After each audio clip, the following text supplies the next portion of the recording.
Technopark. I also lead the government's programs called Kedaireka. So basically, government's programs, Kedaireka is a platform which has been created by the governments where we are trying to connect the industry and also with the university. As we know that university is the warehouse of innovations, and many of this innovation has not been connected or utilized by the industry because they don't have the access. So in 2021, at that time, I was speaking to the Minister of Education and Culture, and luckily he has a background of startup. He's very young, at the age of 30 or 35. He has already becoming a Minister of Education and Culture, Research and Technology. So at that time, when we start the initiative, we understand that there is a challenge in Indonesia. Maybe this is also something that I would like to share, because in Indonesia, we have 4,500 universities across the country. We have 5 major islands. We have thousands of islands in Indonesia. And from that 4,500 universities in Indonesia, I have the advantage to speak with 500 universities. Within 6 months, I talked to many innovators, many lecturers, try to understand what is the challenge that we can solve, because we understand that there are many innovations, many product has been created by university, has not been connected to the industry. What I understand during the process, there are 3 key problems where this innovation has not been downstreaming all these times. First is lack of access, because there are no significant access to the industry that create a bottleneck for the universities try to sell their products to the industries. Because this is becoming a luxury, especially if you are well-known innovators, you are well-known lecturers, or you are becoming innovators in a very famous university, then you will have that access. But if you don't have those luxuries, it will be very challenging. Try to sell your product, try to pitch your ideas to the industries. That would be number 1. Number 2, what we also understand is the industry itself would like to collaborate with the universities. But the challenge is, if I'm, for example, I'm also working at Unilever. At Unilever, we are trying to find many innovations that will support our business. But if I come to university, I don't know to whom should I try to discuss or try to find the innovations that I need. There are many lecturers, there are many administrative, there are many teaching staff. So that also the bottleneck. And the last is about the trust between the industry and the university. If someone from universities come to Unilever or come to industry or come to major companies, there are a skeptical view like, is your product really works, or is it really answering my questions? Is it already ready? Is it ready to commercialize? So there are no trust. So when we know that these are the key challenges to collaborate between the industries and the universities, we create a platform at 2021 called Kedaireka. So this platform has very, very simple idea. We try to connect the industries which need innovations with the universities and innovators which has a lot of innovations. So when we start the project at 2021, we start with, I think at that time, the minister gave us $300,000 US. So he said, try to prove your concept. I would like to see whether it works or not. So with $300,000 US, we talk with many universities, we talk with many innovators, we try to set up some meeting, we try to connect the innovators and the industries, we try to pitch their products. And within 1 year, we have around 1,500 proposals coming to us saying that we have these products and we would like to sell to the industries through the platform that has been established by the governments. And the interesting part is we are not only giving the funding to the universities. So the requirements that they will get the funding from the governments is the universities has to collaborate with the industries. So when they collaborate with the industries, the cost of production in the industries will be covered 50% by the government. So that's very simple. We call it the matching fund program. matching funds with 50% funding from the governments will be matched by 50% funding from the industries. The industry has the advantage, it will reduce their cost of productions. The universities also has the advantage because they can sell their product. So within this concept, we get the commitment from the industries at that time is around 70 million US dollars. So you can imagine that I've been given 300,000 US dollars by the governments, and then be able to raise into 70 million US dollars. And we try to keep pushing these programs. Last year at 2022, we try to connect with more industries. We talked to Samsung, we talked to Huawei, we talked to Amazon, we talked to Google. And last year, we managed to raise our funding from 70 million US dollars to 300 million US dollars funding. So it's a very huge project with very simple ideas on how to connect the innovations with the industries using the technology.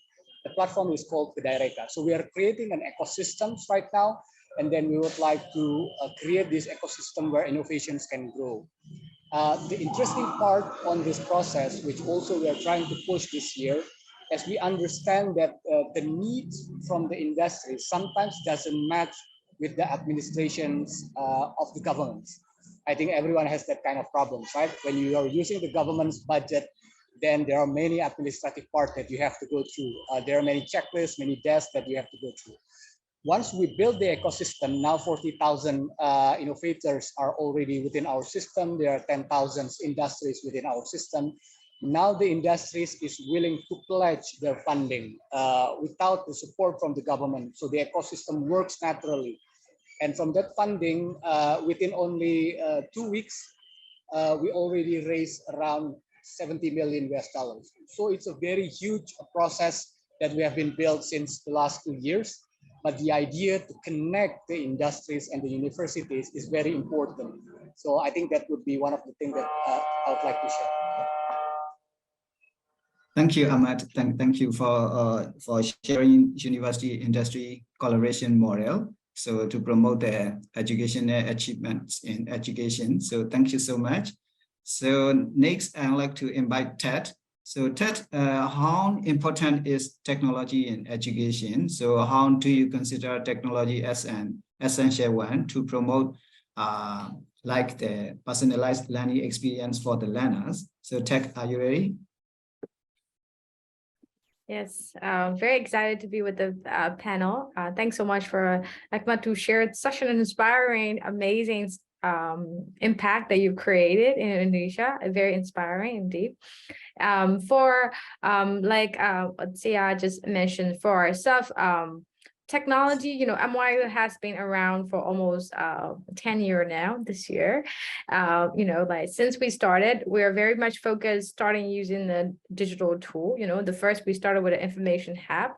So the idea of, you know, the first panel was talking about equitable and sustainable educations. For us, inclusions play a center in our work. So, you know, we cannot just build school, or we cannot just teach anything in one particular places, you know, like in the big city. So we have to ensure that the education that we're provided has to be across the country, or has to be at the hand of the young people who wants to learn and empower their potential learning, you know. And as in the mention about the first panel, is so important for localizations, you know. Also the reason why EdHeroes is collaborating with us is also the importance of local knowledge. You know, so Myanmar is such a big country. There are different types of knowledge in different part of the country that is, you know, like would be very hard for just one centralized solution. So if in at MYEO, we're very much focused on, you know, continue building about the personalized learning experience, which means that, you know, even for young people at a particular period, particular time, they have different needs, right? Like if you are just 16 years old or 18 years old, they're very different. You cannot categorize you as a one category. It has to be with, you know, youth in different ages, different experience, different region, you know, different interests, right? Like we categorize into like mainly generally around you that want to be more entrepreneurial, just like what Achmad did in Indonesia, and you that want to be employed, you that want, I think, Payne focus on that, and also you that want to further their educations, right? So different category, different thing, or you just want to be a community builder, you just have different dreams, right? So what we do at MYEO is we're very technology driven. So we have different learning program that we collect certain personalized data, and then we craft that and provide different solutions to different youth. So for the baselines, we provide digital literacy, cybersecurity, so that they can have access to important critical skills at the hand of, like a mobile phone, right? Given the infrastructure is working. So in that case, what we do is, we provide critical skill set, we also look at, okay, this person's located in this region, what do they need, right? Like more personal level. And also it's so important that, like technology is the center for equitable solutions, because we cannot go to the border or, like a more conflict prone area and be a teacher there, right? It has to be connected, and the resources has to be able to channel down from the online to be able to provide it the solution that they needed. So MYEO also have built like a chatbot learning management system solutions. So why do we build chatbot? It's very simple, because Myanmar started the internet with, we're very social media based, right? We barely use email, right? So it's so important that when we look at technology, don't look at technology as a single unit, like what work in the West or other country might not work in each location. So for MYEO, the solution that we provided for our youth through our chatbot, just a single message away from our messenger, it worked well. So we have over 70,000 youth that we have reached through this platform with no friction, people who probably have learned the first time before. So yeah, like short of the point, like I think technology itself is very critical for our missions to provide, to empower every individual who want to untap their potential, right? Like this is very critical to provide the personalized, localized support, but also to bring equitable solutions at a scale. So that's the reason why technology, I think, is critical in providing solutions. Yeah. So thank you, Ted, for sharing MYEO perspective related to the technology. So I'd like to turn to the Payne. So Payne, how is your opinion about the technology for education?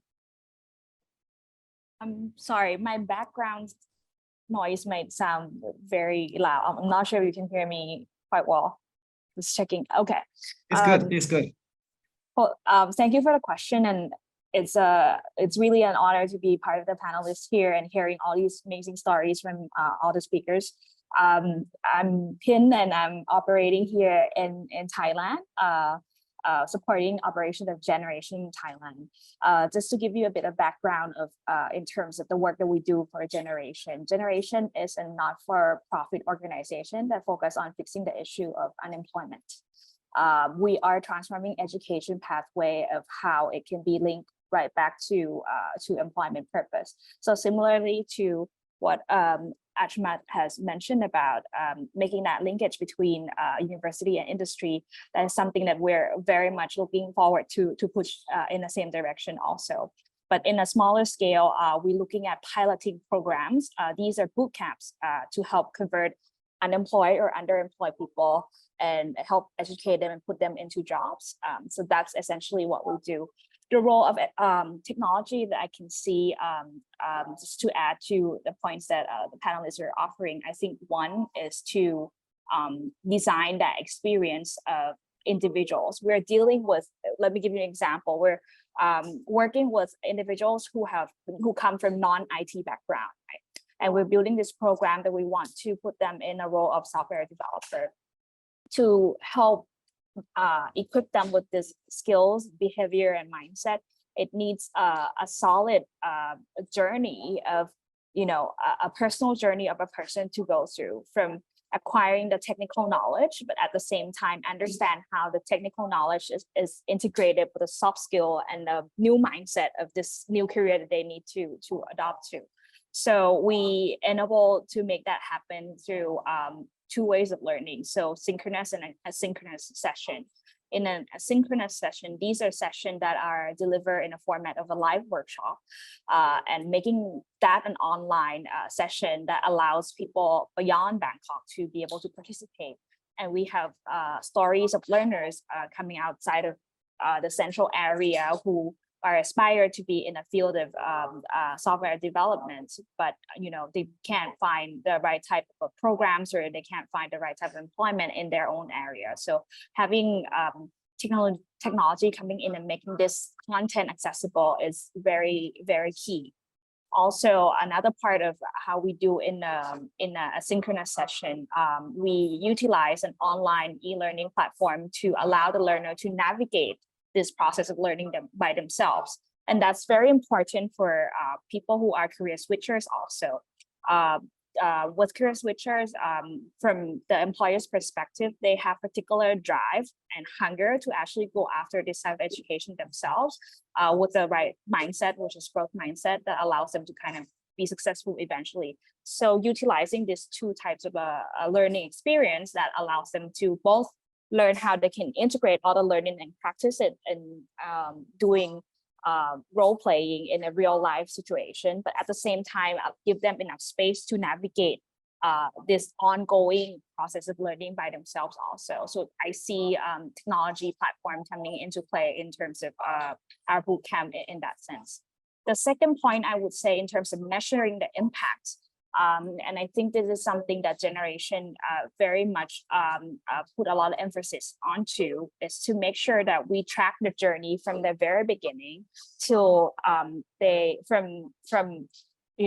being screened onto the process, taking the test, and then going through the process itself of learning the different skills up until the level that they being placed in a job, and track that process up to I think it's 1.5 years after they graduate from the program, to see what type of jobs you're getting into, what type of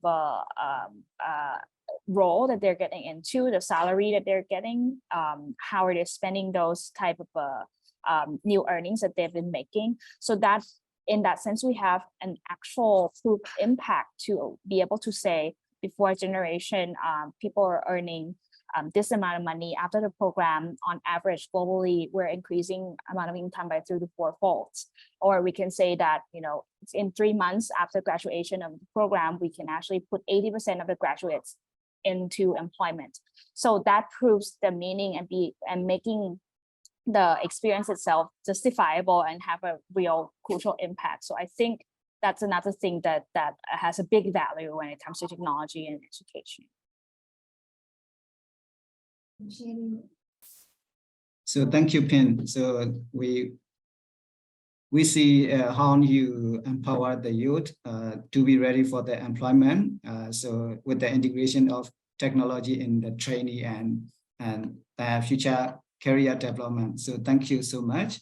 So, and then I'd like to again invite Achmad Adhitya. So you have a great industry university linkage system. So in that case, I am curious about what is the role of the students in that system, and what opportunities do you create for the students in the university industry linkage system? Thank you, Dr. Oung. I think it's very interesting questions. So I think 2 years ago, our minister has already launched a program called participative learning in a site called Campus Merdeka.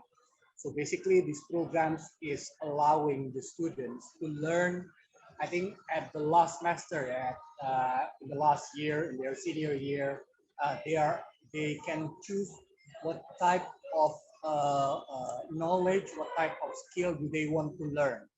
So this is, I think maybe this is also a particular case in some countries, that me, myself, I'm learning as a civil engineer in my bachelor. I did my master in coastal geoscience. I did my doctorate on the marine science. Currently now I'm working on the palm oil industry. So you can imagine that it's totally different things, and then you work at totally different things. Or you can also find that many of your colleagues, for example, during the bachelor, learning about engineering, and then now they're working at the bank. So that's also a common and normal thing. So our governments, I think 2 years ago, initiated this program called, like I said, Campus Merdeka. It's basically participative learning. So in the senior year, the student is allowed to choose what type of skill do they want to learn, and then the industry creating an internship program where they can learn in that industry.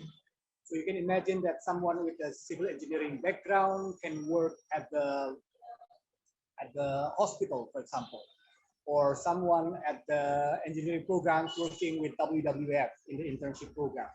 So this program is actually creating a real skill on the ground once they finish their job, and it's also allow the students to follow their passions. So with the platform that we have been created for, like I said, for the Direct programs, this platform, this technological platform, is basically connecting all the passions, all the hunger from the students to learn something, and then connect them with the industry. Like I said, now there are 40,000 users within 2 years in our platform, and then there are 10,000 industries in our platform. So now, naturally, they have been connecting to one another. The student can pitch what is the project that they want to do. And then if the project is interested by the industry, 50% cost of the project will be covered by the government, 50% will be covered by the industry. So these technological platforms is basically just as simple as connecting the innovators, the students, the lecturers with the industry, with any project that they want to learn. So it will create a lot of universities.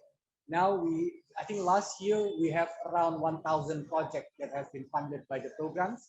The projects is basically supporting many programs in the regions. It's helping the students to get access to the internet. It's helping the students to get clean waters. It's helping the community to get a clean renewable energy through solar PV. So many opportunities have been created by these connections that have been created by this technological platform. Thank you, Achmad Adhitya, for detailed explanation on your systems. So this time I'd like to invite Htet.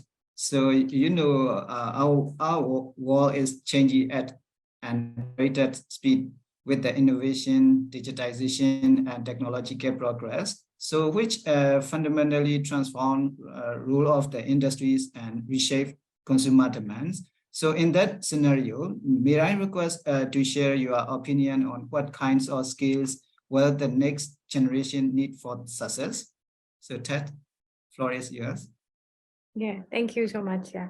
So yeah, like I think I would tell also briefly, MYEO has a several program, and I also want to briefly touch upon why we particularly create certain program as well, right? Like in a very complex world, it's very important that you actually learn about learning and innovation skills, right? What Achmad is doing essentially, right? Like to be able to learn across intersection, to be able to learn from different dynamic, right? To be a very good thinker, to be a very good problem solver, right? Like so to borrow things from one industry to another and to make something spark, right? That's what technical spark I think means, right? Like so that skill is very critical moving forward, right? To be able to think, to be able to create, solve problem, merge things, right?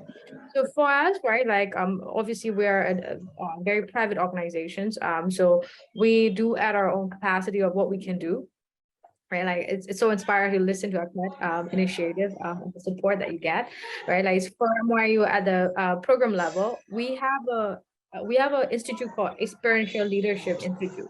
What does it mean? You learn from experience, right? If you want to lead, you have to experience and you have to gain that skill, right? Like so the learning happen in the space. So we have a different level, and the first level is, you're a 16-year-old, 18-year-old, you don't know anything, but you want to change your life or you want to learn something new. Come to us, we will teach you everything. Digital skills, very basic, but you need basic digital skills to be able to tap into the global brain, right? Like, because the internet is the brain right now. You want to tap into that. And the second level is, like, we want people to be able to take a little bit of initiation, right? Like, so that's the skill that we call it career and life skill, right? In the life skills, if you are, like, you cannot just work alone. You have to work with a team. So if you are learning how to work with a team and you learn team dynamic, that's a very critical skill that you might not be able to put on the label, MBA of life skill. No, there will be no such things, but it's as critical as securing an MBA or certificate, right? Like, so career and life skill is so critical. So in that space, we do level 2, a level 3. But level 4 is something that Achmad is, doing at a bigger scale, but for us, it's a very small scale, right? So we teach university or, like aspiring community leader how to build solutions for your community, right? We call this basically a social entrepreneurship or your problem thinking skill. So these skills that are very critical moving forward. So in the advancement of technology, which, like you will probably hear about the ChatGPT, they can pass the MBA test, they can do a lot of the stuff, right? Technology, quantum computing, technology is going at a, change that we don't understand, right? Like, so in that sense, there's a big technological divide between those who are building that, mainly particularly in Silicon Valley, and then the rest of the world, especially like, our ASEAN regions, like, who with a lot of young people, like we have, I think, over 250 million young people or something like that in our region alone, right? Who are gonna face with this massive problem of employability, right? Relevantness, right? And the rise of the machine, right? Like, so how do we make relevance matter in our future, right? That's also applied to young people in Myanmar, right? So even though we're facing difficulty with such adverse situations, we can still be relevant in our current place, right? If you can survive and thrive in a crisis situation, you can survive and thrive in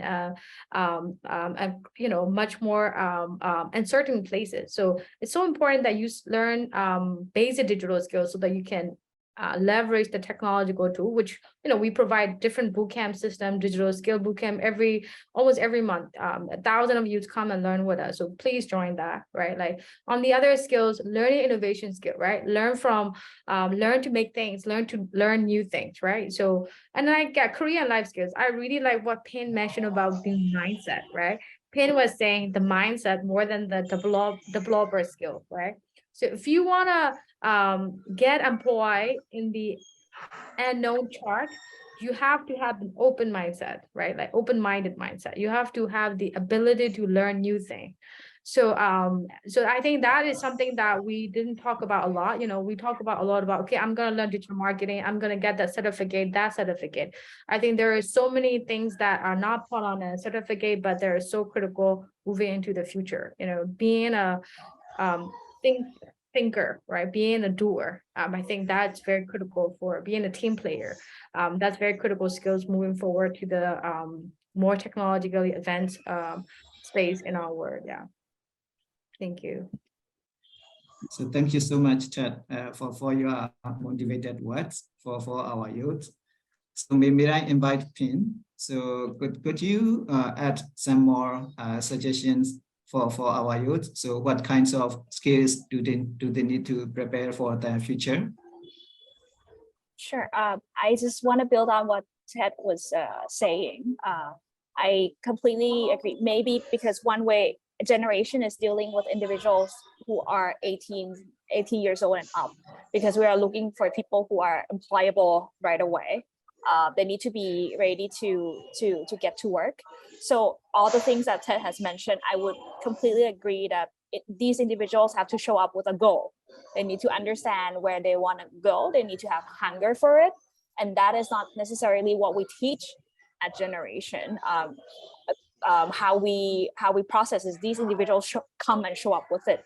And once they have that, then we can take them to where they want to go. So fundamentally, what Htet is saying is very important. If you have a goal, you have a career path or a passion to pursue, direction that you're looking forward to. With that further, with that goal in mind, then our curriculum look at 3 aspects of things. First one is technical side. I would emphasize that technical is a minimum of the level of skills that you need to show up. It's like you going to work, you need to have this toolbox. How much you can do with this toolbox might be depending on the type of problem that you have solved before, the experience and exposure you have had before. For entry-level job, you might have a tool, but the different ways of how you use this tool might not be as advanced, right? But how can you differentiate yourself? Or another two aspect. First one is the mindset, as we have discussed before. There are 4 mindsets that generation emphasize across any kind of boot camps that we implemented. First one is the growth mindset. So ability to overcome obstacle, ability to believe in yourself and that you can grow and change. That's one. Next is persistence. So to pursue something and stick to it, and almost having resilience to go over obstacles. The third one is personal responsibility. So having the ownership, taking account of, kind of touch upon the entrepreneurship side of things also. Own your destiny and pursue it, and then having that sense of what can you influence and control, right? And the fourth one is future orientation. So looking into having a vision, understand or seeking directions or finding directions on your own. So those are the 4 mindsets that we emphasize in our bootcamp. Another aspect of how you can differentiate yourself as a young person when it comes into getting an entry-level job is to look at the behavioral skills. So I think Ted mentioned a bit about experience learning, right? So learning from getting exposure and being put on the exact role. That's kind of a similar thing of what we're trying to create as generation. So we call it behavioral skills. So for example, how we design our bootcamp, we interview employers of a different situations that they're expecting this junior software developer to behave in different settings. And we identify what are the key moments that these expectations are really important, that employers are looking at these moments and determine who is a high performer and an average or low performer. From understanding all these key moments, then we design the behavior that they need to perform in that particular moment. So we cracked, for example, a situation of a software developer that's really key is when you get your assignment. Do you listen to the brief and then just go and execute? Or you listen to the brief and then you have questions? Because if you have questions, then that reduces the amount of error that you have to go back and forth between your supervisor and your work. And that has direct link to how the company will be performed in terms of profit and loss. The more time you spend on correcting all the errors, the more company is losing money. So we try to define these key moments and understand what is the minimum level, what is the key moments that companies are looking for, and how do you behave in it.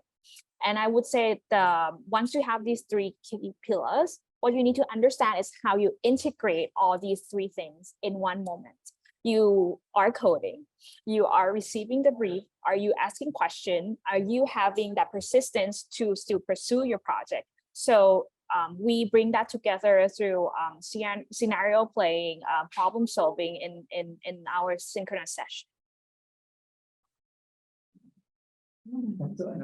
Thank you, Ben. Thank you so much for your great motivated words and suggestions for our youth. So now I would like to move our final panel discussion. Related to the COVID-19 pandemic case. So you know, COVID-19 pandemic awakes the educational stakeholders to stay with the technology to build the education system based on the technology foundation. But after the COVID-19 pandemic, I think the technology readiness and technology gap between developed and developing countries became so wide. Therefore, so may I respectfully invite all of our 3 panelists.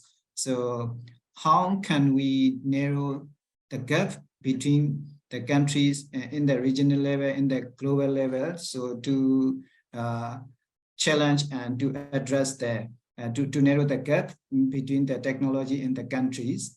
So may I hear your thoughts and suggestions, please?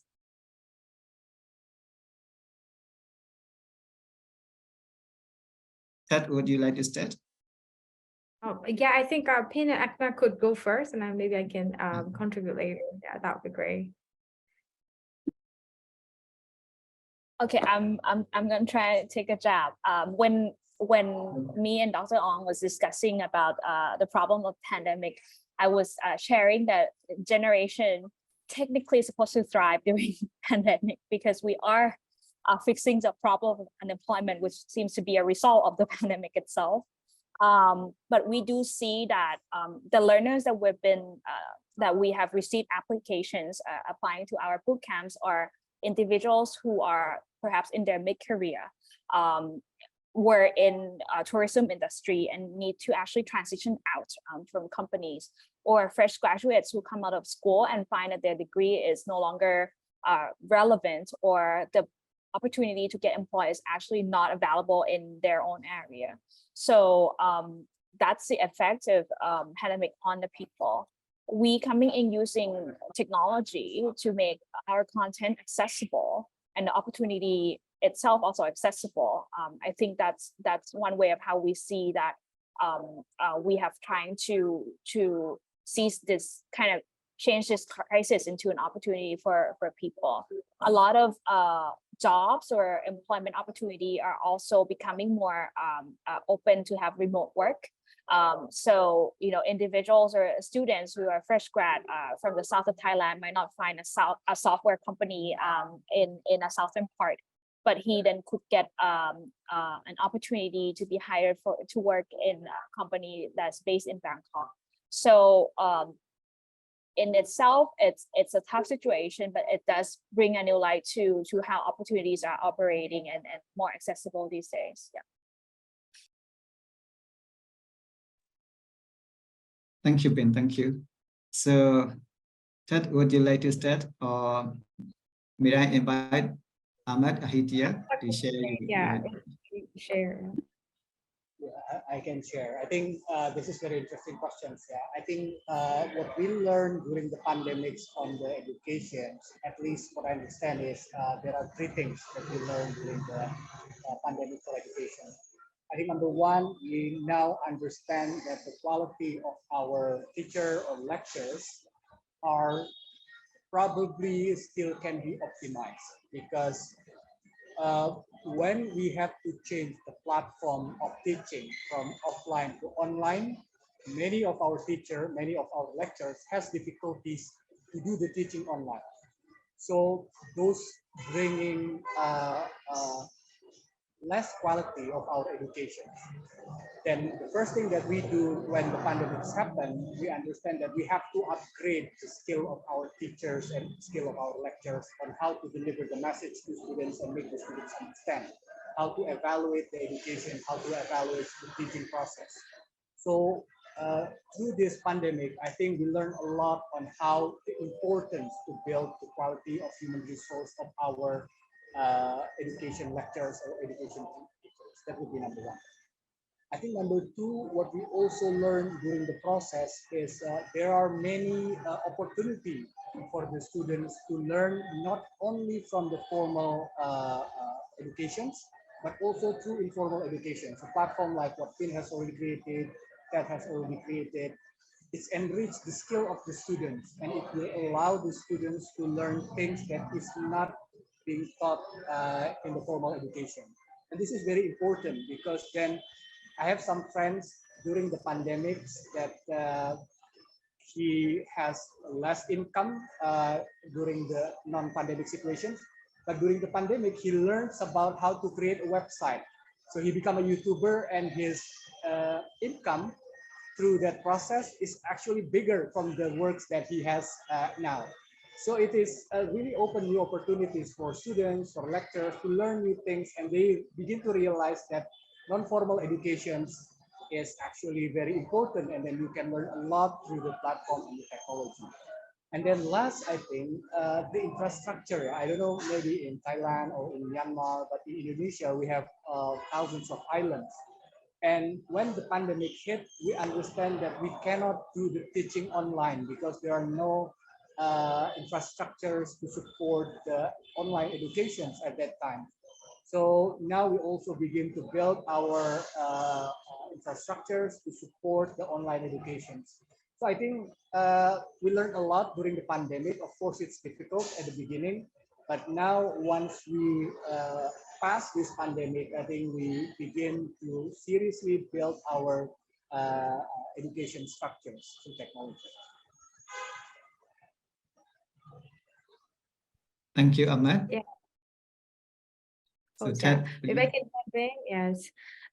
So yeah, I was talking what Achmad just lastly mentioned, the importance of infrastructure is very critical when we say digital works. You know, due to the COVID-19, Myanmar has impacted quite a significant setback in terms of education's, you know, access to education's either infrastructure wise or either you know, skill wise. You know, university couldn't go to continue teachings or, you know, things like that. So I think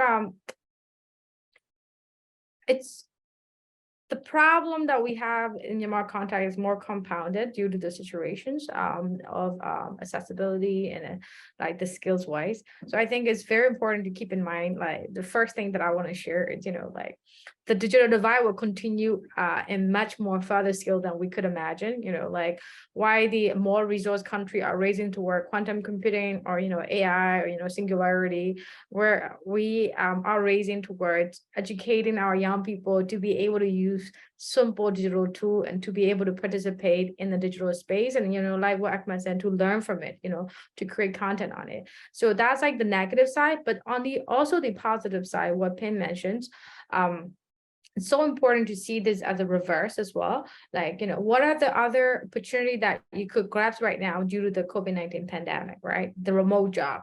There are a lot of remote jobs. You know, India is known for that, for being a remote job haven, you know, so is Philippines, you know, like, so important that you, it's for Burmese students and Myanmar, you from Myanmar, is to understand that there are opportunity out there if we are able to tap into, you know, like there are chances that we could grasp on, you know, given the fact that we're sometimes feel hopeless, you know. So I think there's two part in it. One, COVID-19 compound our mental health, and I think it's worse for Myanmar in this given context. So to have a resilience in terms of mental resilience and also digital resilience is very critical. So the first mental resilience come from, you know, like you know, reaching out to the community or finding sources is very critical. So we have to understand that we are augmentation of digital space, right? Like the digital tool also shape how our mind think as well. You know, the algorithm could push ourselves into depression, you know, like, or the overall depression of the situation of the environment could be compounded within the digital space that has a implication in the physical space as well. So it's very important that we move forward to the COVID-19 pandemic. We don't see digital divide just as a skill gap, but also the gap of you know, like the resilience, right? Like, yes, there will be better machines, you know, better, more automations, but that doesn't mean that human beings are irrelevant, right? But what we need moving forward is we need resilient in terms of mental well-being. We have to be aware that, you know, if we're using digital tool, what the algorithm designed for, you know, how does the behavior being primed to do certain things, you know, is it really you know, certain things, you know. Also, COVID-19 exposed us to our whole dimension of daily activity digital space, right? Like and you know, like this is also enabling us to participate in a more positive context, but also more negative context as well. You know, how do you protect yourself from the outer digital criminal words, you know, like such and such cases, right? So we have to enable ourselves and our parents and also our children, also our youth, and also our educator, how to safely use the digital tool so that we're not the victim of the scam. You know, like there's a lot of problem happening with a lot of scam based in China, or, you know, like based on our Southeast Asia country that is designed to scam people, right? So this is real. So how do you protect yourself mentally, and physical danger is very critical moving over COVID-19 post digitalized world, but also like that's like protections, right? Like putting up the shield. The second part is once you're protected, right? Like then you want to go advancements, right? Just because we're facing many tectonic shift changes and problems in our daily life but it's also critical that we can observe what are the opportunity that we could have, right? Such as remote work, any employability from abroad, such case in Myanmar with economic decline, have a more economical opportunity in not just migrating to Thailand, but also grab those opportunity in Indonesia or in Thailand, or in the neighboring places or any other region, right? So that's very important to see digital as a tool, become a YouTuber, like Ahmed just said, to portray and share to the greater world about how daily to have a monetization and to have a learning going. So yeah, I think two-part, I think it's very critical to protect us from the digital danger that we're facing. And then second is to use the tool and to continue advancements. And from an educator side, I think it's very important that we are teaching young people and not the digital skills, not just a digital skill, but also to be able to think critically so that we're more advanced compared to like whatever is going to come from the changes from the global space, that are mainly not within our reach as well. So yeah, that's overall. And yeah, of course, to be for Myanmar cases, it's quite complex due to how the landscapes are changing. I think it's very important and critical that we can, we create this MYEO talk to be able to get inspired and to be able to get resources, right? So the story that Ahmed share and story that Pin share, I think something that I am inspired to change. So if you are an educator in this call and you want to connect your community school with much more learning tools and learning skills that could prepare them from teach digital skill plus learning innovation skills and career life skills, then I think would be much more future proof, I think, than we're now. Sorry, it's a long answer, but I'm just rewrapping what I think is important. Yeah. Thank you for your great contribution to our audience. So now it's time to reflect our audience questions. So I'd like to select dedicated questions to our panelists. So first, I'd like to invite Pin. So the question is, according to my experience, most of the youth have lack of soft skills to be employed, such as critical thinking skills, communication skills. How can we solve this problem by support of technology? So can you give the suggestion for that? For sure. I think I have to, well, reflecting on the question and the context in Thailand also, teaching soft skill in higher education system is something that we are trying to practice, right? We have a structure of curriculum providing classes like general education in Thailand, and that's supposed to be part of providing soft skill. But I think soft skill is built through repeated experience of getting exposure in a particular situation, depending on where you want to apply this soft skill, right? In the context of generation, it's very specific. We're building soft skill that is applicable to this role. For example, software development, or another program that we're running is elder caregiver. So there are different sets of soft skill that needs to be applied, and how you apply it, it depends on the roles and the situation that you're looking forward to. So I think in terms of even in our classes can be run practicing these soft skill online still. So as I mentioned, what we do in facilitating a session, for example, is to organize a session of problem solving a particular situation and perform role play, right? All these sessions are done through Zoom. We would, for example, as an example of a session, how it's run is we put out a question or a problem through the whole class, and we do a small breakout rooms. In each room, then we would have TA, the teaching assistant, rotating to ensure that each students are actually navigating through question and problem. But at the same time, you need the engagement of the peers to actually practicing those situation or model after a particular roles that you want to prototype after. So it is partially using online to facilitate these communication, but I think I want to emphasize that it's not purely online, right? It's also the content, it's also the human interaction, and it's not only coming from the instructor, but it's the effort of the peer and the intention of them trying to come together and solve this problem together and provide each other's resource. So how you organize that experience of online learning is very key. Thank you, Pin. Thank you so much. So I'd like to select the questions for Ahmed that comes from our audience.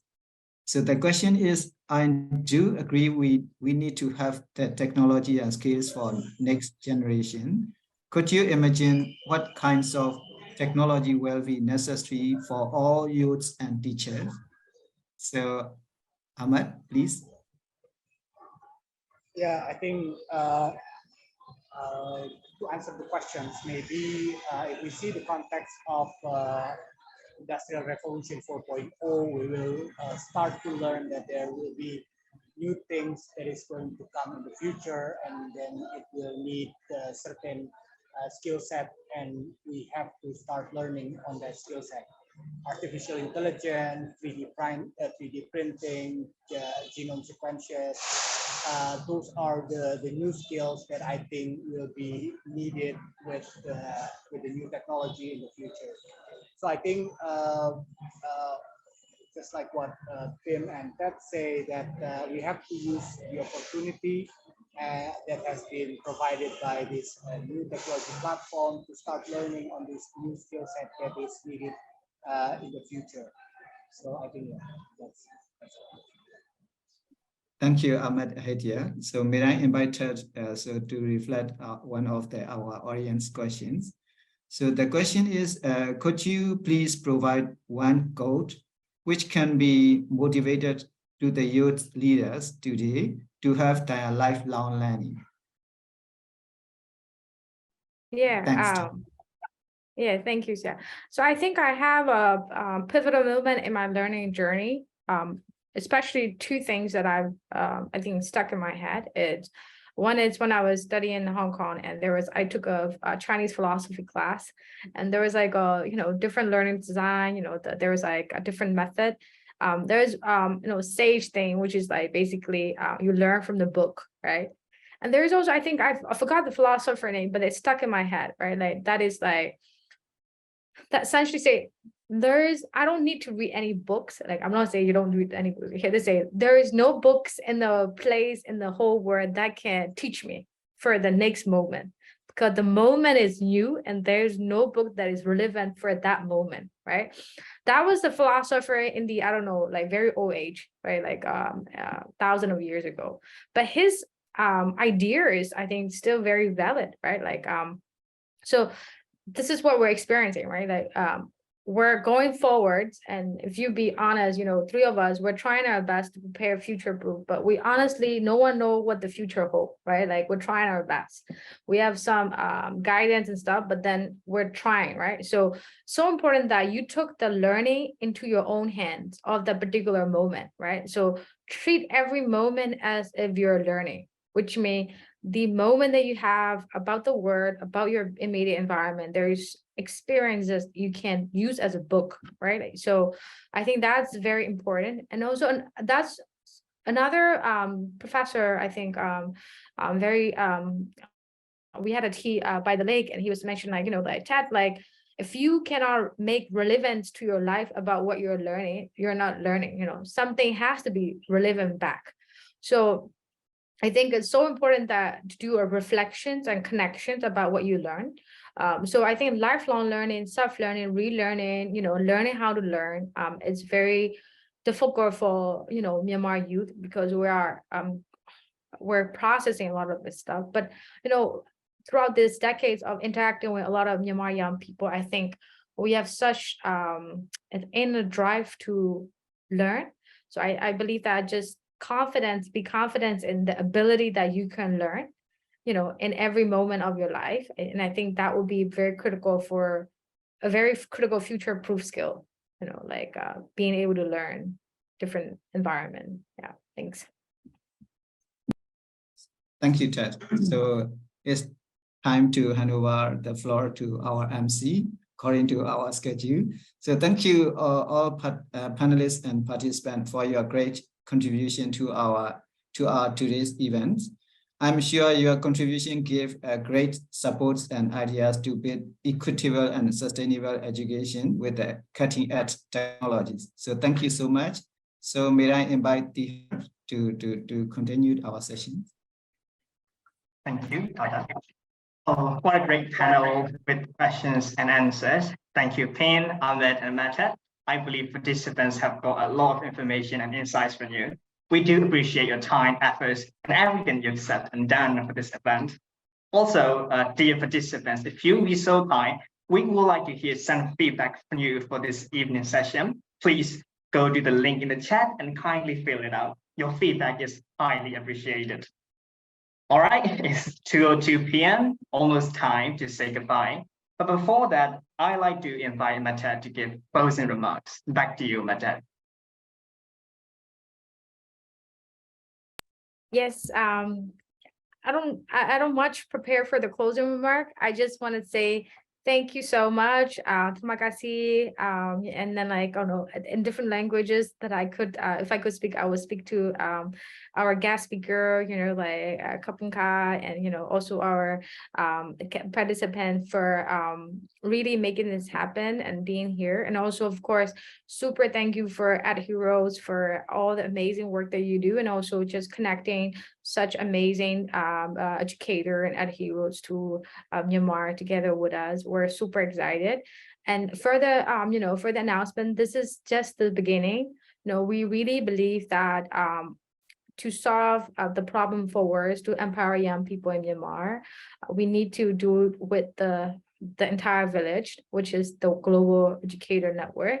So we're going to be holding a series of events together with EdHeroes Network, because we're now officially become EdHero Myanmar Hub, which is, open, the door is open for everyone in the country. If you believe in education, as the essential tool. There are EdHero manifestos, which are very beautifully written and also very precisely the reasons why we, as an EdHero MYEO has collaborated. So yeah, for MYEO, we're always here. If you are a youth looking for a future ahead, not unsure, please reach out to us. If you are looking for digital skills, please reach out to us. If you're looking for anything that you need for opportunities, scholarships, employability, able to empower your community, please reach out to us. We're here. We're just not be here as MYEO, but we're all gonna be here as an EdHero Hub as well, to make your whatever that you want to learn to be realistic and happening in the future. So please stay resilient, please still committed and motivated, and I hope that you can find silver learning in every day of your life. And yeah, I wish you all the best, and thanks so much for EdHeroes and everyone's in this channel. Yeah, thanks a lot, and looking forward to the future events together.